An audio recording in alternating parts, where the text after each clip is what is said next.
concederme estar aquí de vuelta. Quiero, por favor, pedirle que abra su Biblia en el libro de Apocalipsis, capítulo 14, versículos 6 al 13, para así continuar con la exposición del libro de Apocalipsis. Si usted nos visita o si está regresando después de un tiempo, permítame simplemente comentarle que estamos en una exposición del libro de Apocalipsis. Ya nos ha tomado cierto tiempo y nos tomará un poco más de tiempo. Estamos en el capítulo 14 y el texto para esta mañana es los versículos del 6 hasta el 13. Este es un libro que fue escrito a y para la Iglesia Universal. Ciertamente el libro de Apocalipsis fue escrito originalmente para 7 iglesias literales, históricas, en la provincia romana de Asia Menor en el año 95 o 96 después de Cristo. Pero como ya hemos dicho, pero de todas maneras permítame recordarle, esas 7 iglesias sirven como representativas, como representantes, pudiéramos decir, de toda la iglesia, de la iglesia universal, la iglesia del pasado, presente y por supuesto del futuro también. Y como Simón Kistemaker dice, este libro pues fue escrito para la iglesia universal a partir del primer siglo y hasta la consumación, es decir, cuando Cristo venga, con esperanza o para dar esperanza y ánimo a todos los creyentes que viven en un mundo que es hostil hacia Dios y hacia su pueblo también. Y el libro entonces de Apocalipsis es un libro que provee ánimo, aliento, porque si el pueblo de Dios ha de vivir fielmente en este mundo hostil al Señor y a su iglesia, entonces el pueblo de Dios, la iglesia de nuestro Señor Jesucristo, para permanecer leal a su Rey, aún en medio de persecución, en medio de sufrimiento, en medio de tribulación, la iglesia necesita aliento, necesita ánimo, necesita seguridad. ¿Por qué? Porque la iglesia enfrenta tremenda presión para capitular, para ceder. La iglesia enfrenta en mayor o menor medida en diferentes lugares del mundo sufrimiento y persecución por causa de su lealtad a Cristo Jesús.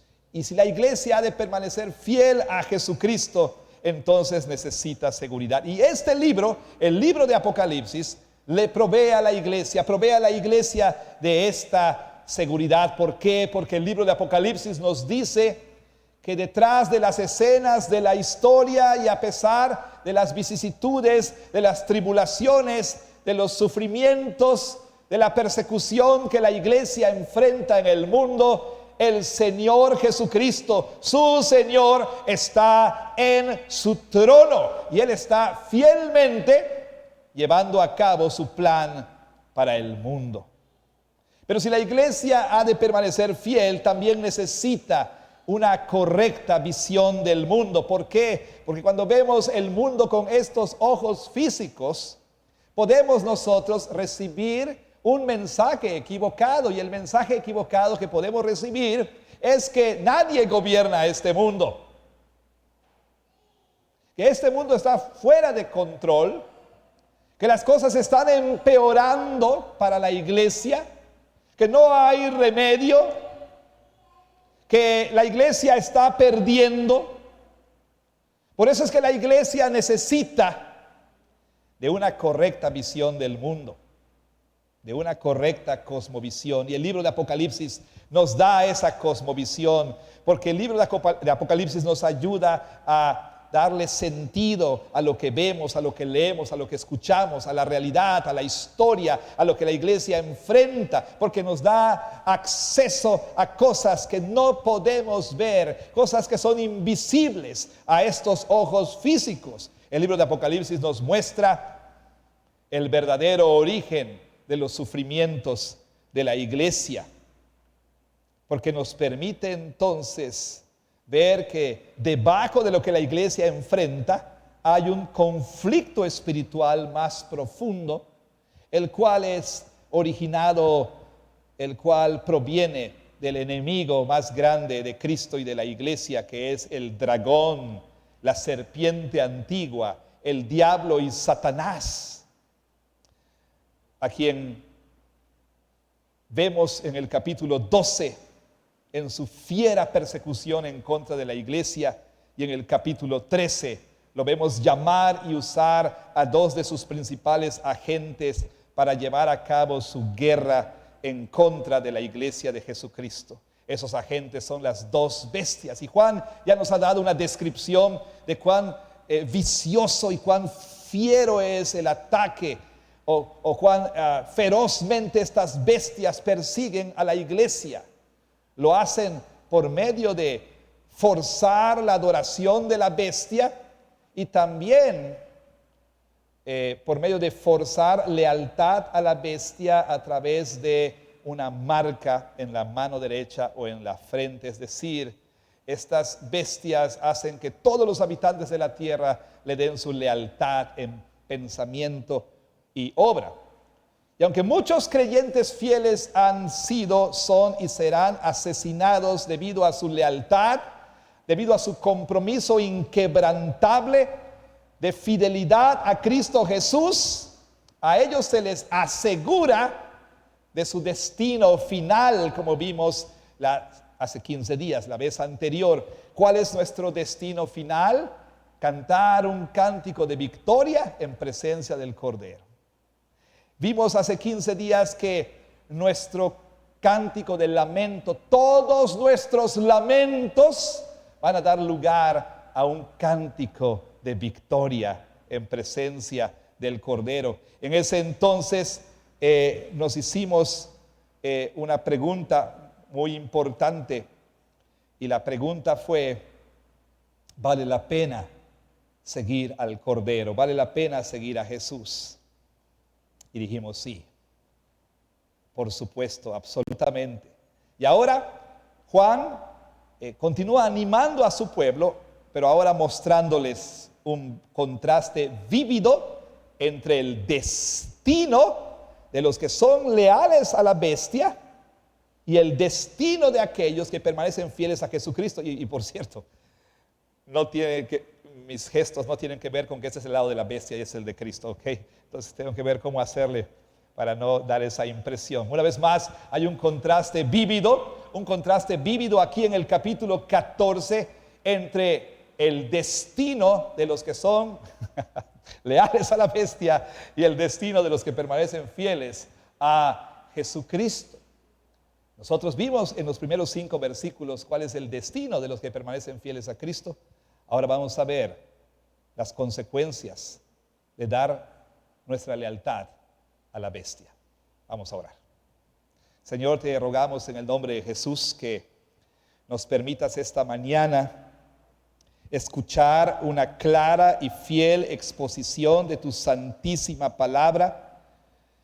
Hazlo, Señor, para tu gloria, a través o a pesar de este predicador tan quebrantado, que necesita, Señor, de tu gracia en este momento para poder exponer tu palabra. Dale la gracia, Señor, de que este sermón sea una fiel exposición de las palabras que salieron de tu boca y que por obra del Espíritu Santo Juan escribió sin error alguno en esa isla de Patmos, y que fueron preservadas fielmente hasta llegar a nosotros. Permite, Señor, entonces que tu Espíritu Santo tome la exposición de tu palabra, la aplique a nuestro corazón y produzca fruto de fe y arrepentimiento y de obediencia a tu santísima palabra. En el nombre de Jesús oramos. Amén y amén. Quizá usted ha escuchado, quizá no, pero permítame contarle acerca de la erupción del monte Santa Elena, o Saint Helens, como se le conoce en inglés, en mayo de 1980. La erupción final no fue un evento repentino, ¿o no? Por 2 meses anteriores a esa explosión masiva, la cual quizá es la más mortífera y más destructiva en la historia norteamericana. Por 2 meses antes de la erupción final hubo terremotos y también actividad volcánica, señalando, por supuesto, que un evento mayor volcánico estaba en curso. Bueno, las autoridades tuvieron pues suficiente tiempo para sonar la alarma y para advertir a aquellos que vivían cerca del área que iba a ser, pues obviamente afectada, el área que iba a sufrir este peligro inminente. Pero a pesar de la seriedad de la amenaza, algunas personas escogieron no hacer caso. Escogieron despedir, rechazar las advertencias. Probablemente el caso más conocido de los que rehusaron evacuar fue un hombre de nombre Randall Truman. Este hombre de 83 años era el dueño de un hotelito conocido como el St. Helens Lodge en el lago conocido como el lago Spirit o el lago Espíritu. Este hombre era un veterano de guerra, sobreviviente del hundimiento de su barco por un submarino nazi en la Primera Guerra Mundial. Entonces, siendo tal persona, él no iba simplemente a dejar su casa porque algunos científicos decían que había peligro. Oh, no, no, no. Sin embargo, en mayo 18 de 1980, Truman y su pequeño hotel fueron sepultados debajo de más de 50 metros de lodo y de cenizas volcánicas debido a la erupción. Lodo, roca y cenizas sepultaron a este hombre en esa erupción. Pero tristemente, esto es verdad acerca de la mayoría de la gente.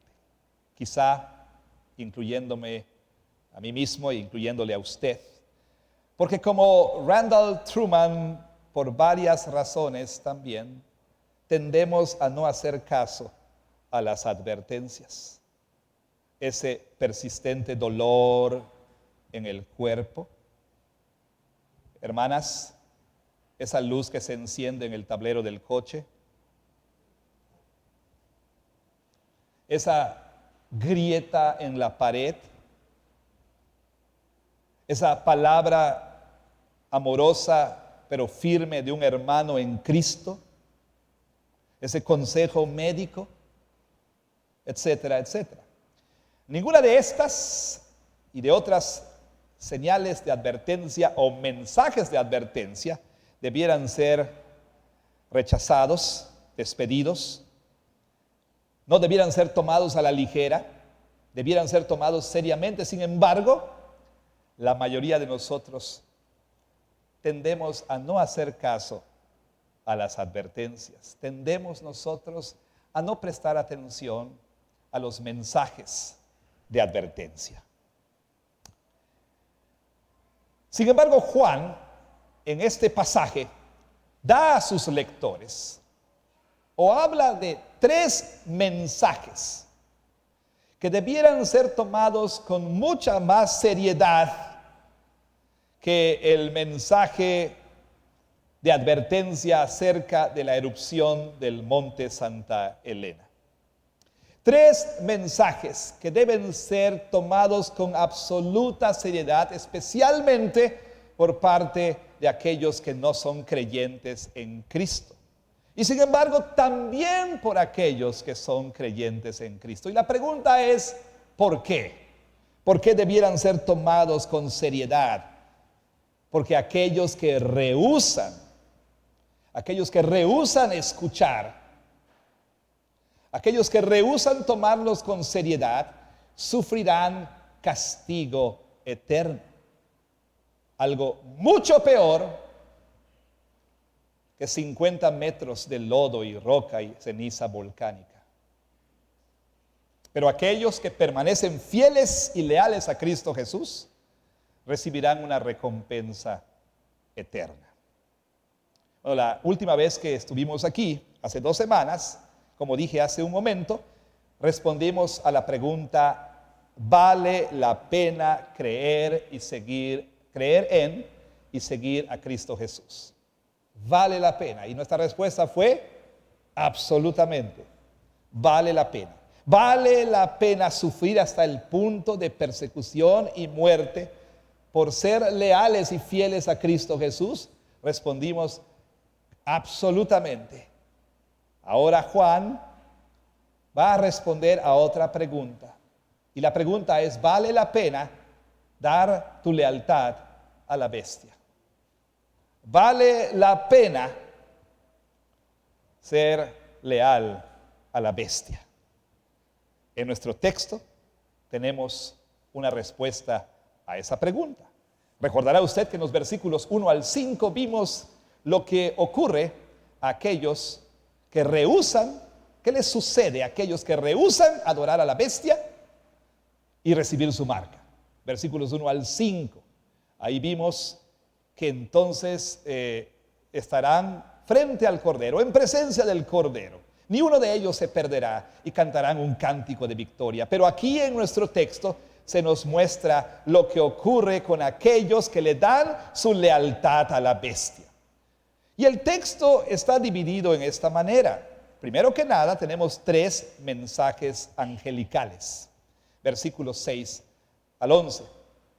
Después tenemos una exhortación a los creyentes en el versículo 12. Y por último se pronuncia una bendición sobre los creyentes fieles. Versículo 13. Estaba debatiendo conmigo mismo sobre si debía yo dividir este sermón en 3 o 4 sermones. Es decir, enfocarme en cada uno de los mensajes evangélicos. Y casi estuve persuadido a hacerlo. Porque hay muchísimo aquí, muchísimo. Pero decidí finalmente incluir los 3 mensajes. Y usted dice: oh no, oh no, va a ser un sermón largo. No tanto, pero lo que sí diría yo, me pesa es que algunas cosas que a lo mejor podemos tratar con más profundidad, no podremos hacerlo pues por cuestión de tiempo. Pero bueno, de esta manera, al dividir el texto de esta manera, Juan da a su audiencia, a la audiencia original, sus lectores originales, y a nosotros, su audiencia contemporánea, nos da un muy importante y muy urgente mensaje. ¿Cuál es ese mensaje? Lo podemos resumir de esta manera: ya que aquellos que rehúsan arrepentirse sufrirán castigo eterno, los verdaderos cristianos deben permanecer leales a Cristo aún en medio de persecución. Permítame decirlo una vez más: ya que aquellos que rehúsan arrepentirse sufrirán castigo eterno, los verdaderos cristianos deben permanecer leales a Cristo aún en medio de persecución.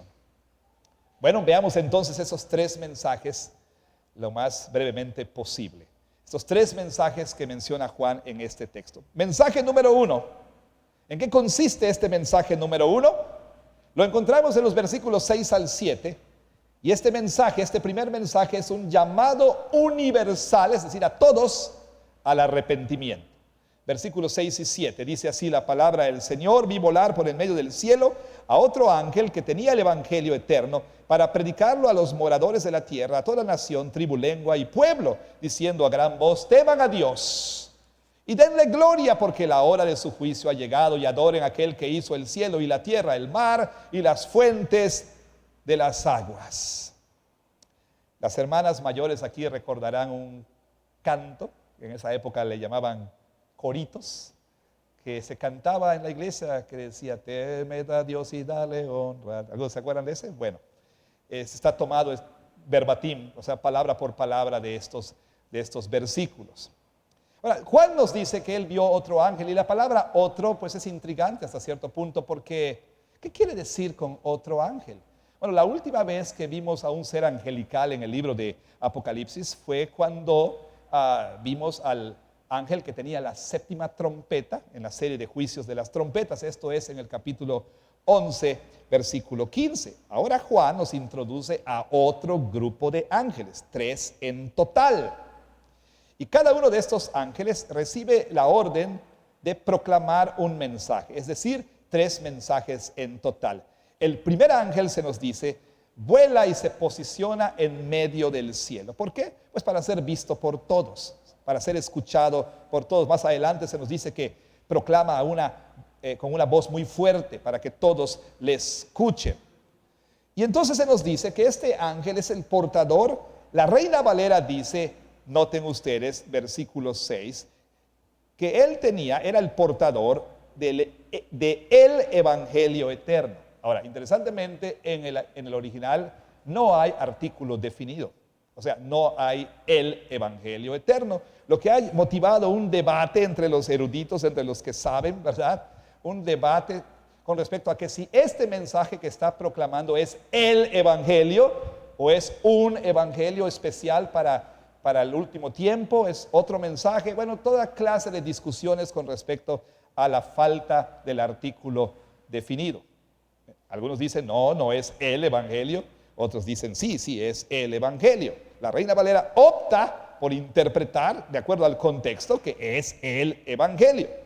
Bueno, cualquiera que sea el caso, este mensaje, se nos dice, es proclamado a los habitantes de la tierra, ¿no es cierto? A los moradores de la tierra.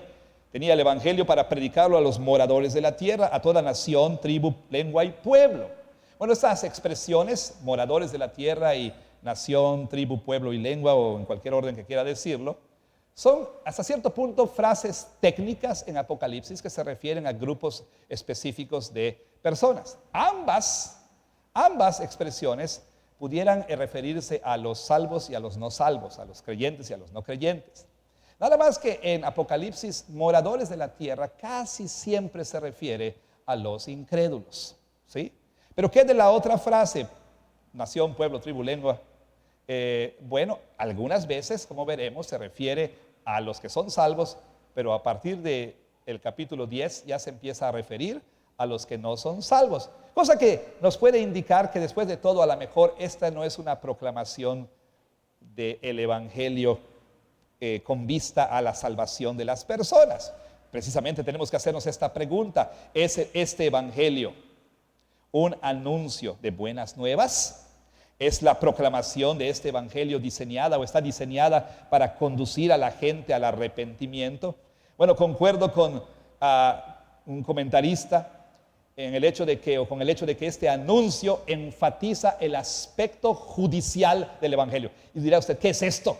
Es decir, que este mensaje es un mensaje de juicio, no un mensaje de gracia. Y hay 2 razones para ello. Número 1, la similitud que encontramos entre este ángel y el mensajero de los 3 ayes en capítulo 8, versículo 13. Se acordará usted. ¿Qué similitudes? Bueno, en cada caso el mensajero proclama un mensaje hablando con voz fuerte en medio, mientras vuela en medio del cielo, y se dirige a los incrédulos, a los moradores de la tierra incrédulos. Entonces, muy probablemente esta similitud apunta al hecho de que el mensaje de este ángel es un mensaje de juicio, realmente. Una vez más, se nos dice aquí que se dirige a gente de toda nación, pueblo, tribu, lengua.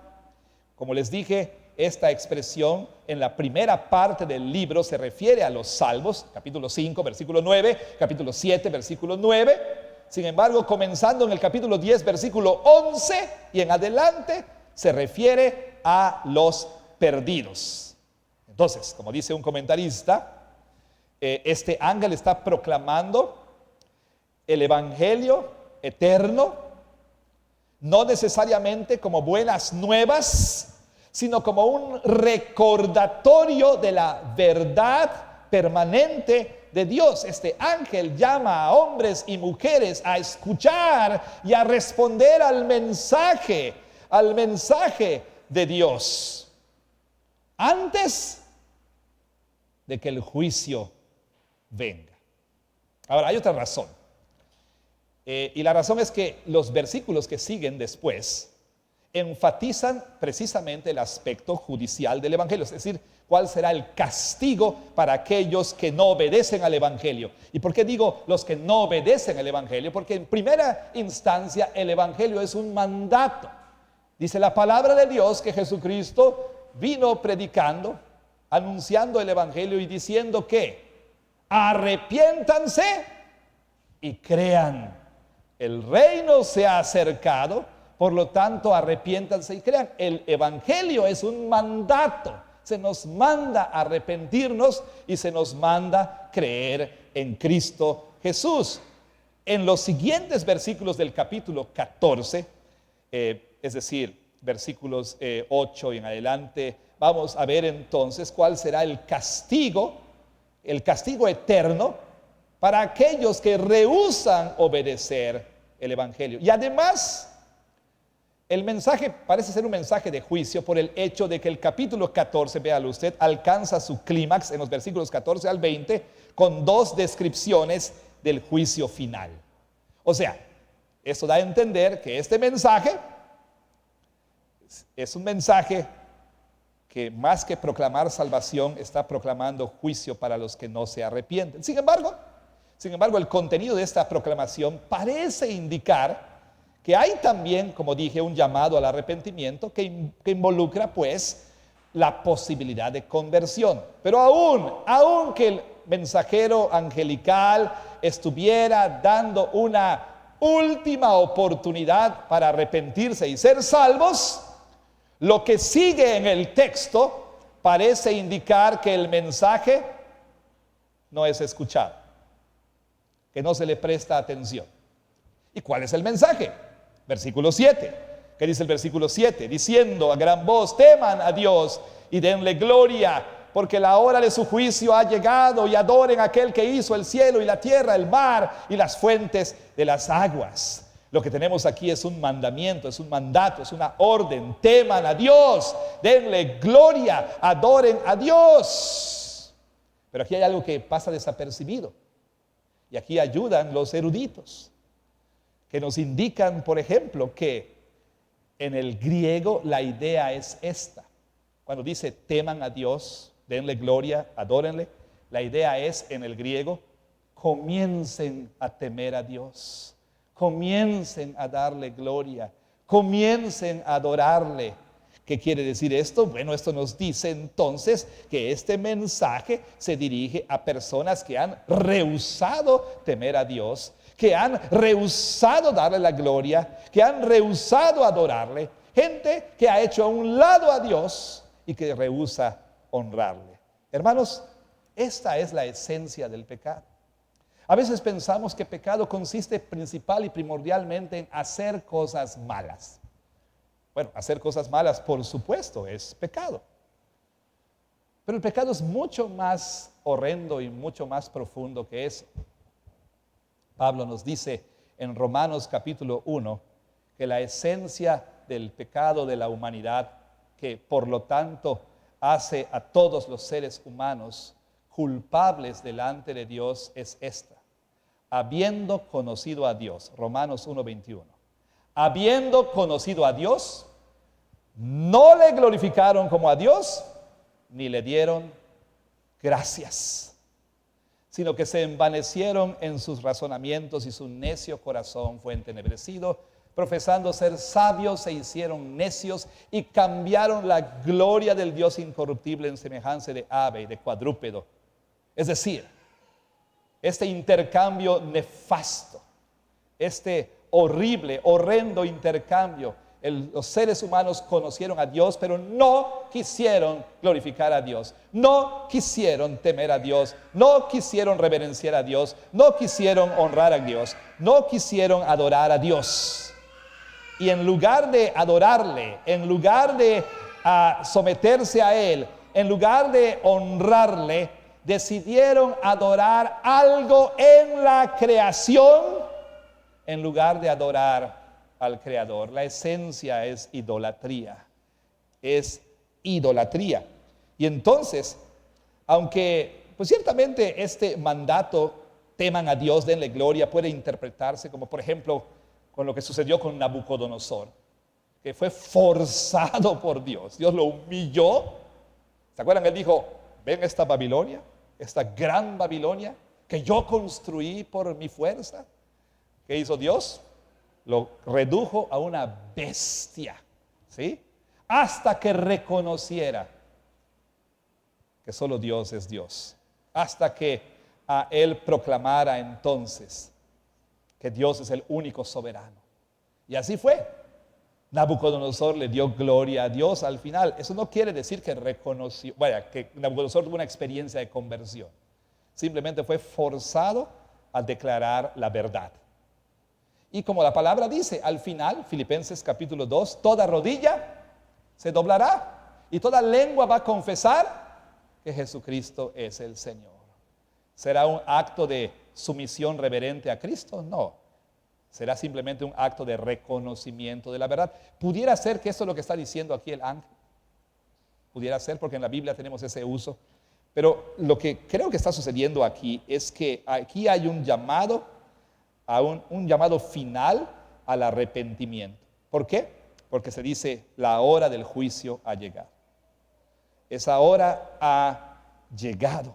Es un llamado a abandonar la adoración de ídolos. ¿Qué es un ídolo? Cualquier cosa junto a Dios o en lugar de Dios en la que nosotros buscamos lo que solo Dios puede darnos. Cualquier cosa en la creación, llámese tangible o intangible, una idea, una filosofía o una posesión material, una persona, lo que usted quiera. Cosas que ocupan el lugar central que solamente Dios debiera ocupar en nuestras vidas. Este es un llamado a abandonar la idolatría y a adorar al Creador del cosmos, a adorar al único Dios verdadero.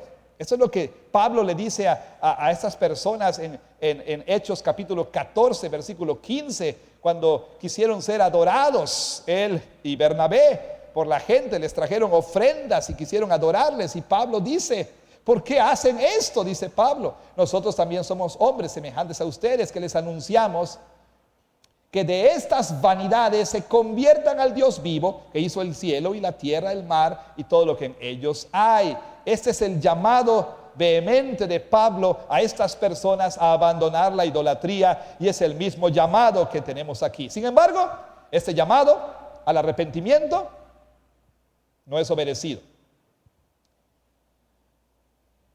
¿Por qué? Lo vamos a ver en un momento más. Pero solamente déjeme decirle algo. Mucha gente no cree. Es más, platique con la gente ahí afuera.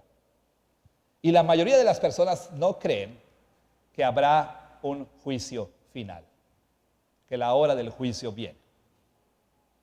La mayoría de las personas no creen que Dios va a castigar a los pecadores impenitentes, es decir, no arrepentidos. La mayor parte de la gente el día de hoy rechaza la idea de que habrá un castigo eterno para todo pecador que no se arrepiente de sus pecados. Por favor, si pueden tomar al niñito que está aquí. Gracias. ¿De acuerdo? Que habrá un castigo. Pero si usted lee la escritura de principio a fin, encontrará usted que la Biblia una y otra y consistentemente, tanto en el Antiguo como en el Nuevo Testamento, nos dice, por ejemplo, en lugares como el Salmo 1, la senda de los malos perecerá. Y los profetas una y otra vez hablan del juicio venidero. Nuestro Señor Jesucristo una y otra vez habló acerca del castigo venidero. Pero la gente tiende a no escuchar esta palabra de advertencia. Si no eres creyente en Cristo Jesús, si no te has arrepentido verdaderamente de tus pecados, te pido en el nombre del Señor que escuches, que te arrepientas antes de que sea demasiado tarde. Arrepiéntete de tu idolatría. Teme a Dios y adórale a Él. Sométete a su señorío antes de que sea demasiado tarde. Ahora, ¿cuál es la razón por la que tanta gente no escucha y no se arrepiente? No responde. Bueno, parte de la respuesta la encontramos en el segundo mensaje angelical. Mensaje número 2. El primero fue un llamado universal al arrepentimiento. El segundo es un anuncio de la caída de Babilonia. Y es aquí cuando nosotros de pronto empezamos a tener algunos problemas. ¿Qué es esto de Babilonia? Bueno, dice el versículo 8. Otro ángel le siguió diciendo, ha caído Babilonia, la gran ciudad, porque ha hecho beber a todas las naciones del vino del furor de su fornicación. Bueno, como muchas otras cosas o todas las demás cosas o casi todas en Apocalipsis, Babilonia es un símbolo. Y es un símbolo que usa a una ciudad histórica real llamada Babilonia, la cual en el antiguo cercano oriente era la capital del imperio que destruyó Jerusalén en los años 587-586 a.C. y que llegó a ser un símbolo de los enemigos del pueblo de Dios. Babilonia la Grande, ese título fue acuñado por Nabucodonosor. Es una descripción vanagloriosa, orgullosa, acuñada por Nabucodonosor, el rey de Babilonia, en Daniel 4:30. Bueno, Babilonia la Grande se menciona 6 veces en Apocalipsis. 14:8, 16:19, 17:5, 18:2, 18:10 y 18:21. Y representa Babilonia la Grande cualquier gran centro de poder pagano en el mundo. Representa cualquier sistema caído, idólatra, impío, socioeconómico, político o lo que usted quiera, que se opone a Dios. Es el sistema mundial, ¿sí?, que básicamente rechaza a Dios y busca su seguridad aquí en la tierra. Ahora, noten ustedes qué se dice aquí con respecto a Babilonia. Dice, ¿por qué ha caído? Dice, ¿por qué? Ha hecho beber a todas las naciones del vino del furor de su fornicación. Una imagen, pues un tanto no muy agradable, pues. Babilonia le ha dado de beber a las naciones el vino de su furor, del furor de su fornicación. ¿Qué quiere decir esto? Bueno, ella ha intoxicado a las naciones.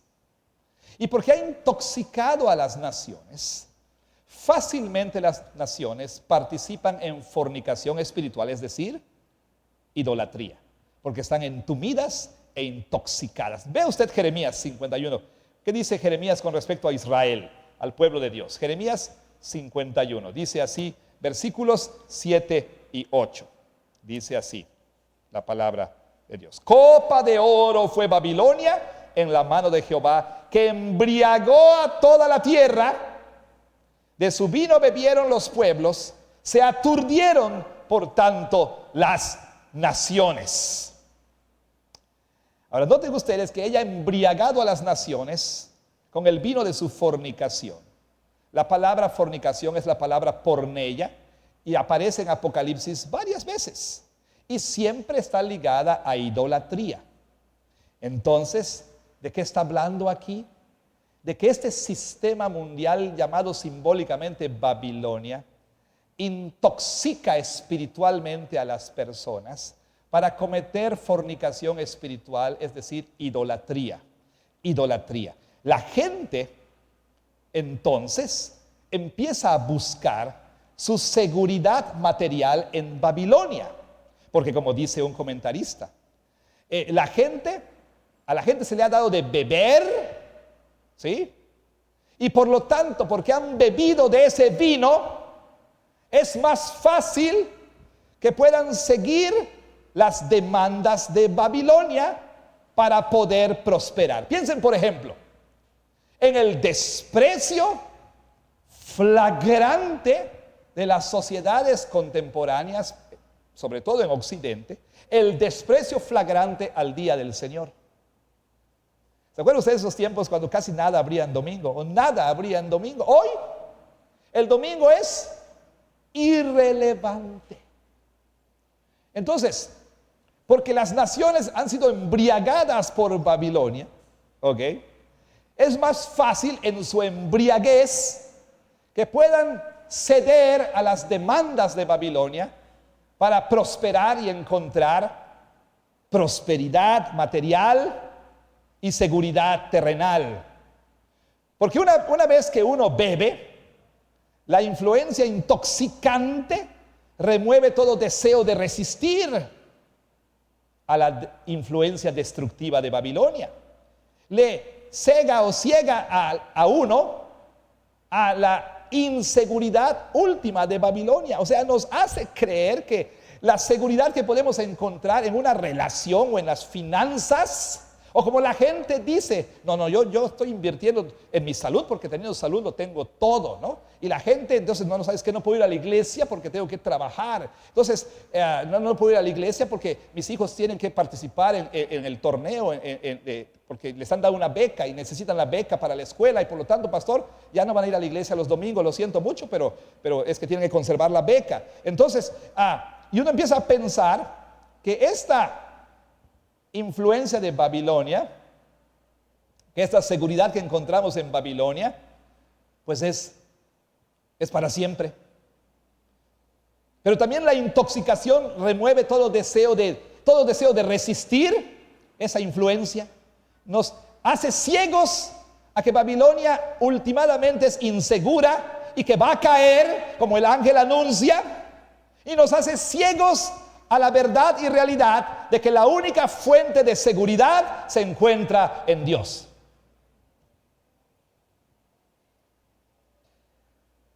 Y lo que es más, nos entume de cualquier temor al juicio de Dios. Pero Babilonia, como dice el ángel, ha de caer. Versículo 8. Ha caído. 2 veces lo dice. ¿Por qué? Para énfasis.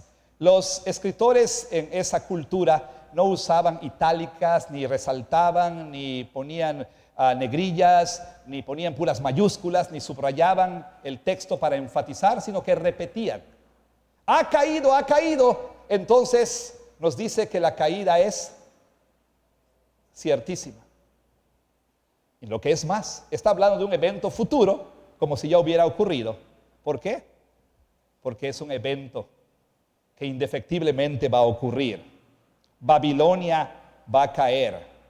Babilonia ha de caer. Y cualquier fuente terrenal, mundanal, de seguridad, permítame decirlo, en cualquier cosa que usted aquí en la tierra esté buscando seguridad, ¿sí? En cualquier sistema, ideología, pensamiento, filosofía, cualquier sistema, ya sea económico, político, académico, científico, filosófico, puede ser tu negocio, puede ser tu belleza, puede ser tus estudios, puede ser lo que tú quieras, todo va a caer. Todo ha de caer. El mensaje del ángel es: 1, la gente no escucha porque ha sido intoxicada con el vino de Babilonia y buscan su seguridad en la tierra y no en Dios. Y 2, están entumidos y ciegos a la realidad de que Babilonia va a caer. Por lo tanto, si estás poniendo tu esperanza en algo aquí en la tierra, arrepiéntete, sobre todo a la luz del tercer mensaje.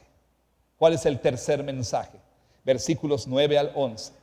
El tercer mensaje es una descripción del destino de los que no escuchan y no se arrepienten, de los que no quieren cambiar su estilo de vida, de los que no quieren dejar el pecado, de los que no quieren dejar su idolatría, cualquiera que ésta sea.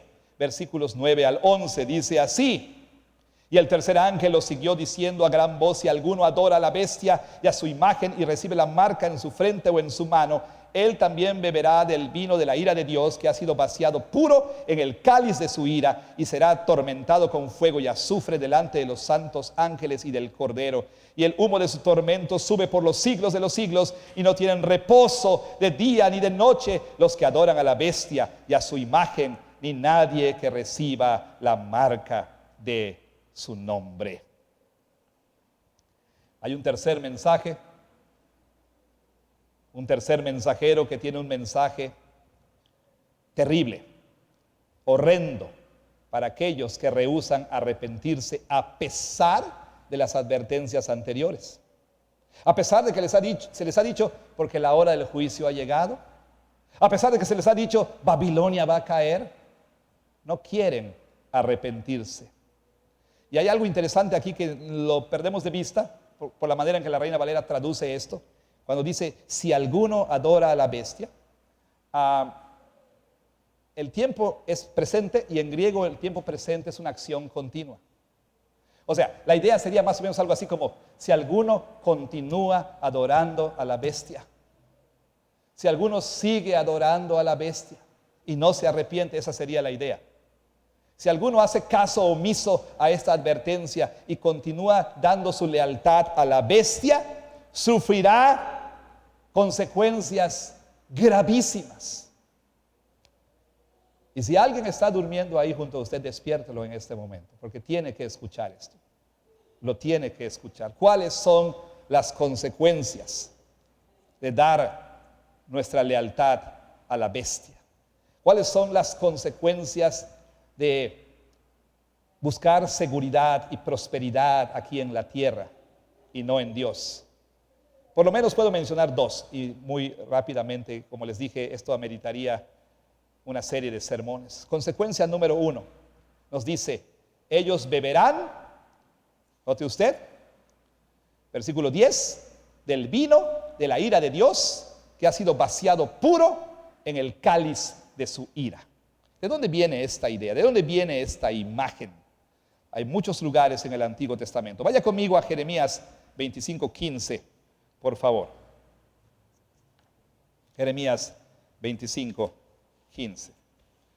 Y dice así: porque así me dijo Jehová Dios de Israel, toma de mi mano la copa del vino de este furor y da a beber de él a todas las naciones a las cuales yo te envío, y beberán y temblarán y enloquecerán, y etcétera.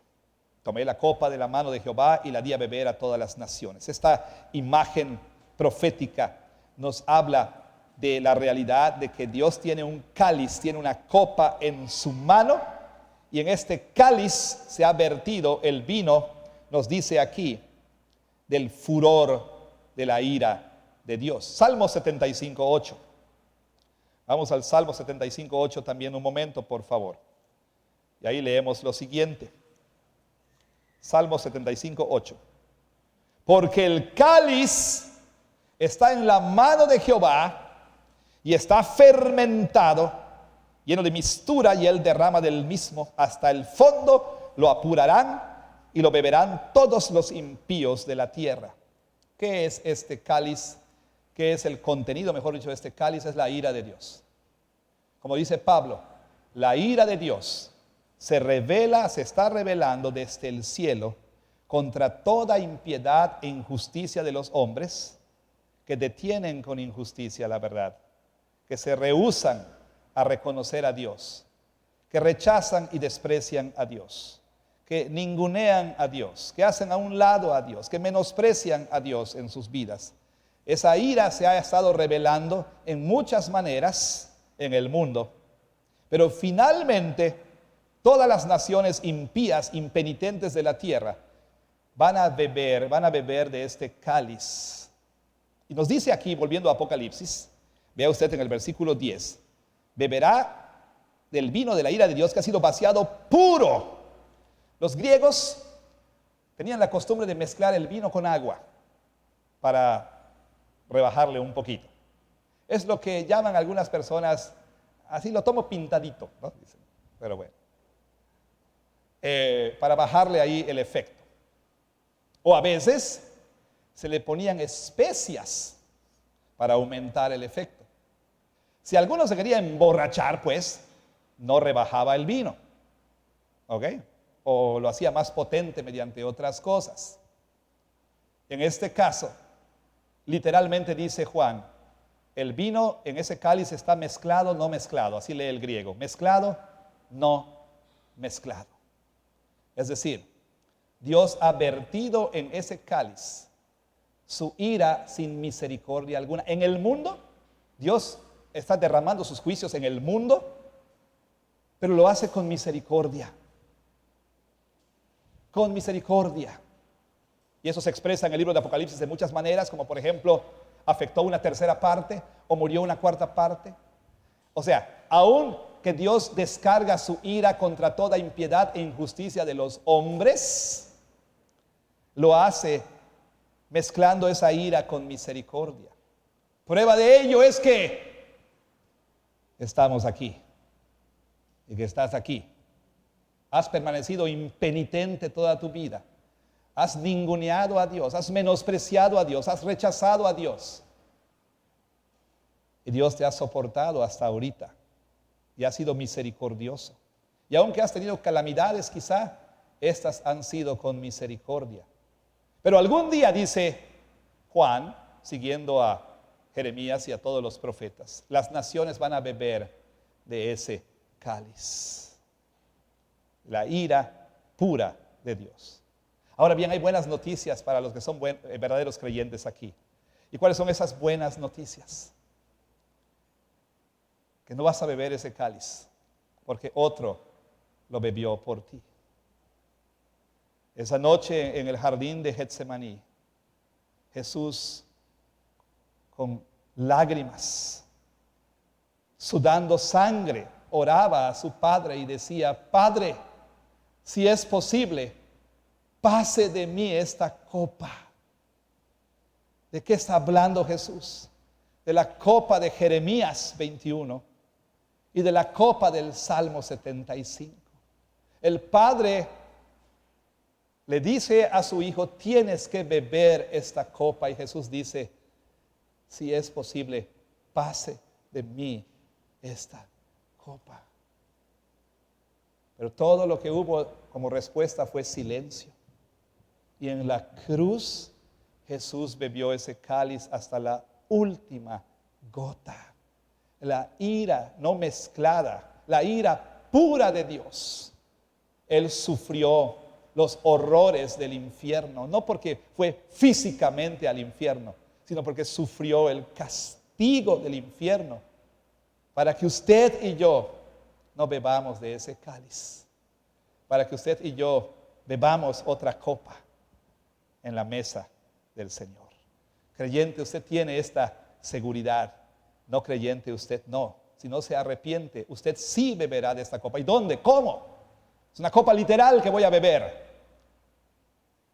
No.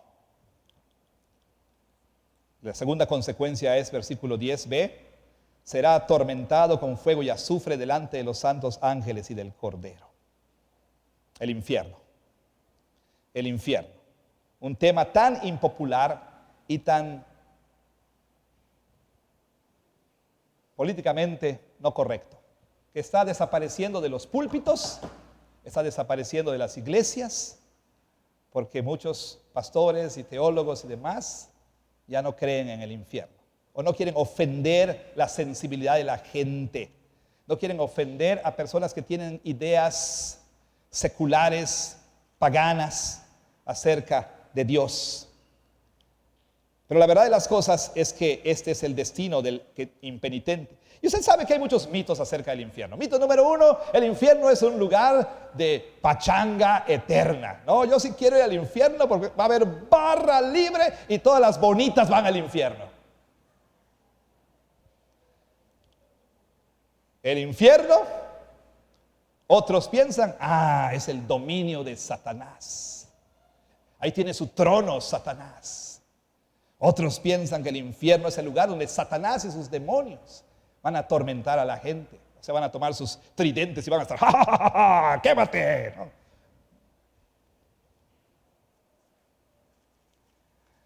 Otros piensan que en el infierno la gente clamará por misericordia y se van a querer reconciliar con Dios. Otros afirman que será posible eventualmente ser liberado del infierno y que tendremos entonces entrada al cielo después de haber pagado por un tiempo allí. Nada más lejos de la verdad. Si queremos conocer la verdad acerca del infierno, no escuchemos a la sabiduría popular, no vayamos a la cultura popular, sino leamos y escuchemos a la Escritura. ¿Y qué aprendemos del infierno en este texto? Muchas cosas, pero puedo mencionar dos. Número uno, que el infierno es un lugar real, no es una metáfora. Algunas personas creen que la Biblia enseña la aniquilación de los malos, que finalmente van a ser destruidos y van entonces a perder toda conciencia, ya no van a existir. Hay mucho que decir al respecto, pero solamente voy a decir lo siguiente. Hay una palabra ahí, serán atormentados. Esa palabra, tormento, basanizos, viene del verbo basanizo, y basanizo es un verbo que se usa aquí en los versículos 10 y 11, y que nunca se usa en Apocalipsis o en la Biblia entera para referirse a aniquilación, sino que por el contrario siempre se refiere a sufrimiento consciente. Las personas han de sufrir conscientemente, y hay descripciones gráficas aquí. Algunos dicen, todos esos son símbolos para sufrimiento espiritual. Creo que el sufrimiento será espiritual y físico, consciente y real. ¿Cuánto tiempo? 2 meses, 2 años, 20 años, 200 años. No, para siempre. Para siempre. Dice aquí, versículo 11, y el humo de su tormento sube por los siglos de los siglos. Expresión usada en la Escritura para referirse a lo que no tiene fin. Y no tienen reposo ni de día ni de noche.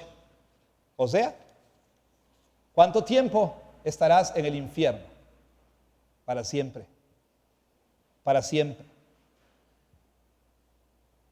Ahora, algunos objetan, ¿cómo podemos creer que pecados cometidos en el tiempo y en el espacio, pecados temporales, han de ser castigados eternamente? Bueno, porque entre muchas otras cosas, la pena tiene que ver no con cuánto tiempo pecaste, sino cuán alto es aquel en contra de quien pecaste. O sea, si pecas en contra de un Dios santo, de un Dios eterno, definitivamente eres culpable y digno de castigo eterno. Porque la pena del pecado se determina por la magnitud de aquel a quien has ofendido. No te equivoques entonces, el infierno es real y es el destino de aquellos que permanecen sin arrepentirse.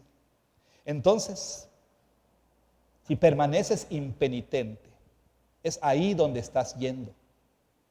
Es ahí donde está yendo tu esposo, su esposa, su hijo, su hija, tu padre, tu madre, tu hermano, tu hermana, tu vecino. Es ahí donde está yendo.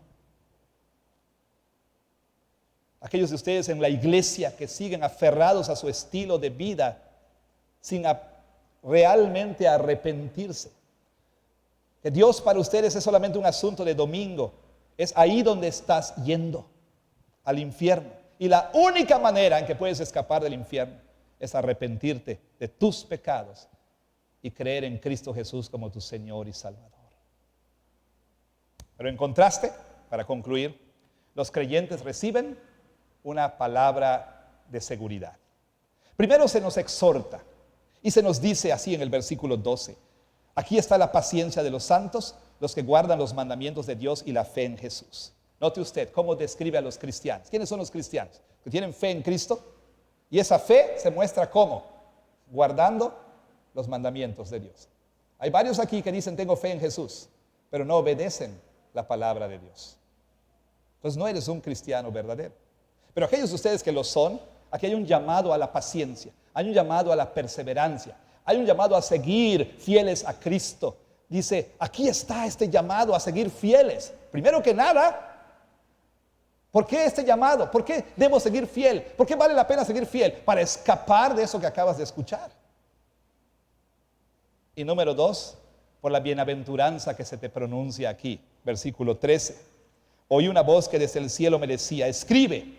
Este no es un ángel, es una voz que viene del cielo. El Espíritu Santo dice, bienaventurados de aquí en adelante los muertos que mueren en el Señor. Y algunos piensan, bueno, sí, pero yo no soy un mártir cristiano. Esto es para los mártires cristianos. No. Esto es para los que mueren en el Señor. El énfasis no está aquí en la manera de muerte, sino en morir en el Señor. ¿Y qué es morir en el Señor? Morir como un cristiano verdadero, fiel a su Señor. Fiel hasta el último segundo. Los que mueren en el Señor, dice, son bienaventurados, son dichosos de aquí en adelante, desde el primer siglo hasta el último, antes de que Cristo venga. Son bienaventurados, son dichosos. ¿Por qué? Porque en contraste con los que serán atormentados, que no tendrán reposo, aquí se dice que descansarán de sus obras. No malentienda esto. No piense usted que el cielo va a ser un resort de donde no va usted a dar un golpe. No. Dios nos creó para trabajar. ¿De qué obras va a descansar? ¿De qué labores va a descansar? Usted lo sabe. Estudiante cristiano lo sabe. Niño cristiano lo sabe. Usted lo sabe. Es difícil ser fiel a Cristo, ¿sí o no? Es difícil permanecer fiel. A veces con lágrimas, ¿no? Tienes que tomar la decisión de abandonar tal o cual pecado por ser fiel a Cristo. O cerrar tal o cual negocio que te reditúa. O dejar ir. Te dieron la beca, te incluyeron en la selección, pero eso implica dejar el domingo. Y es difícil por la presión y tristemente a veces de los padres cristianos que dicen, hija, si vas los martes, ¿qué tiene de malo? Es difícil resistir la presión, pero ¿sabes qué? Viene el día cuando vas a descansar de todo eso. Cuando vas a descansar de todo eso. ¿Y tu descanso será temporal? No, será eterno. ¿Por qué? Porque tus obras siguen. ¿Qué quiere decir esto? Esas obras mostrarán que tú debes estar en ese lugar de reposo. Van a testificar esas obras que tú perteneces en ese lugar de reposo. Entonces, vale la pena ser fiel a Jesús. Vale la pena seguir a Jesús, sí, vale la pena. Vale la pena ser fiel a Cristo aún hasta la muerte. Vale la pena. Vale la pena ser leal a Cristo, a la bestia. Vale la pena buscar tu seguridad aquí en la tierra. En lo que estés buscando tu seguridad, déjame decirte, Babilonia va a caer.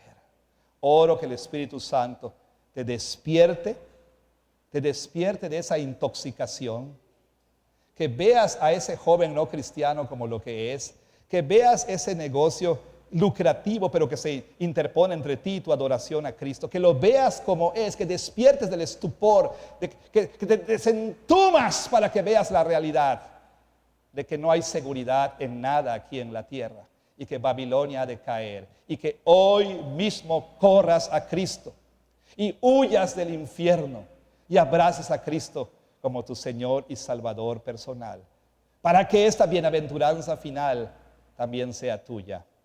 Amén. Dios bendiga su palabra.